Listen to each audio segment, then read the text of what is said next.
जगन्नाथ जय जय जय जय जय जगन्नाथ।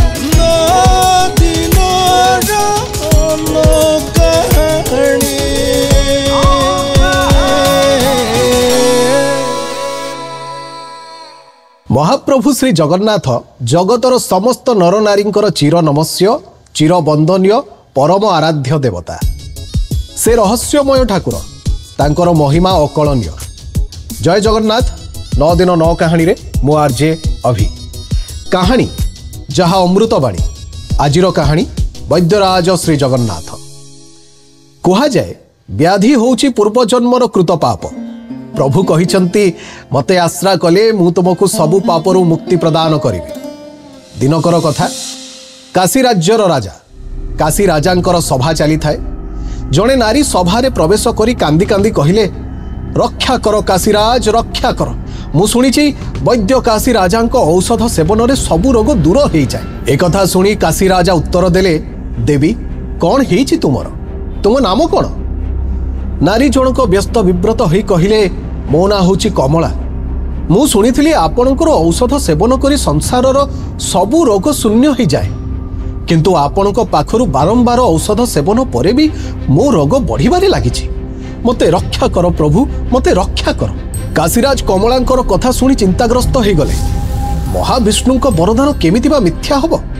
आज जाए तो गोटे हेले रोगींक क्षेत्र रे से विफल होई नाहंती। एबे केमिति विफल हेले एहार कारण कौन। ए सबु चिंता कला बेलू महाविष्णुंक कथा और तापरे निज पूर्वजन्मर कहानी मने पड़गला काशीराजांकर। सहस्र जुग तलर कथा। वासुकी को व्यवहार करी गोटे पटरे देवता और अन्य पटे राक्षस माने अमृत पाइबा आशारे क्षीर सागर मंथन करी चली।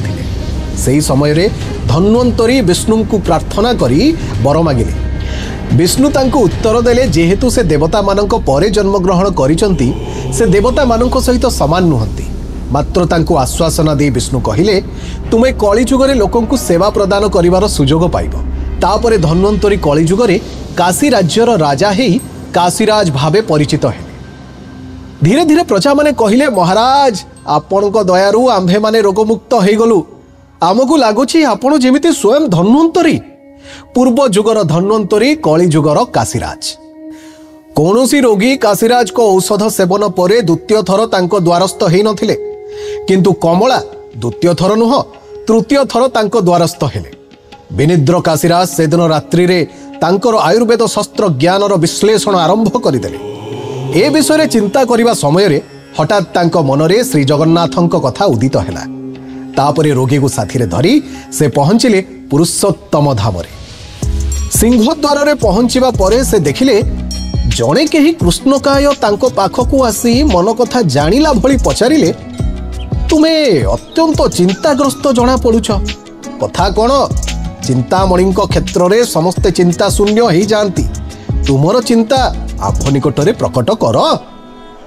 काशीराज व्यस्त ही कहिले महाशय मु जणे वैद्य मो निकट को कौनसी रोगी द्वितीय थर आसी नाहंती किंतु एई कमला नामक जड़े नारी जी कि बारंबार मो निकटरू औषध सेवन परे भी सुस्थ हो नाहंती।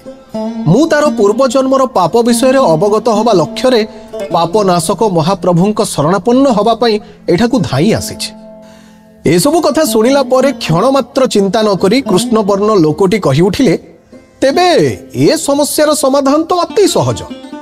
पाखरे थिबा महिला को देखि व्यक्ति जनक प्रश्न कले ये ताले होउचंती सेही रोगी। काशीराज तांको कांधरे पड़िथिबा मुणारू औषध बाहर करी पुड़ियाटीए से कृष्णकाय व्यक्ति हाथ को बढ़ाई देले। आउ से कृष्णकाय व्यक्ति जनक दुई हाथरे रोगीर आखि को बंद करी औषध को ता पाटी रे देई देले। आउ से कहिले सुनो काशीराज आसंता काली प्रातः समय रे मंगल आरती पूर्वरु तुमे रोगी सहित एठारे उपस्थित हेबो। जदि सेतेबेला सुद्धा रोग उपशम हेई थाए तेबे तुमे मोर दर्शन पाइबो नाही। एहा कहि से चली गले। रातिक मध्यरे रोगीटीर रोग उपशम हो गला। आउ श्री जगन्नाथ काशीराज को स्वप्न रे आसी कहिले धन्वंतरी धन्वंतरी मु ही ए सबु घटनार सृष्टिकर्ता।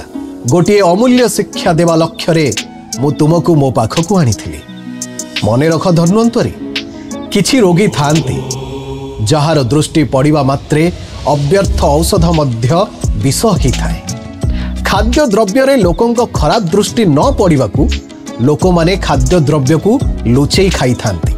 तेणु मु रोगीर आखि जोड़ी को बंद करदे औषध प्रदान करी आउ तार कृत पूर्व जन्मर पाप मु खंडन करिछि। सतरे कालिया ठाकुर सीए, जगतर नाथ जगन्नाथ सीए।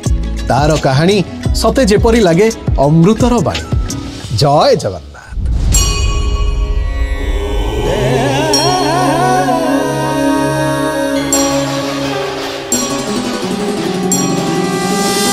जय जय जय जय जगन्नाथ, जय जय जय जय जय जगन्नाथ, जय जय जय जय जय जगन्नाथ।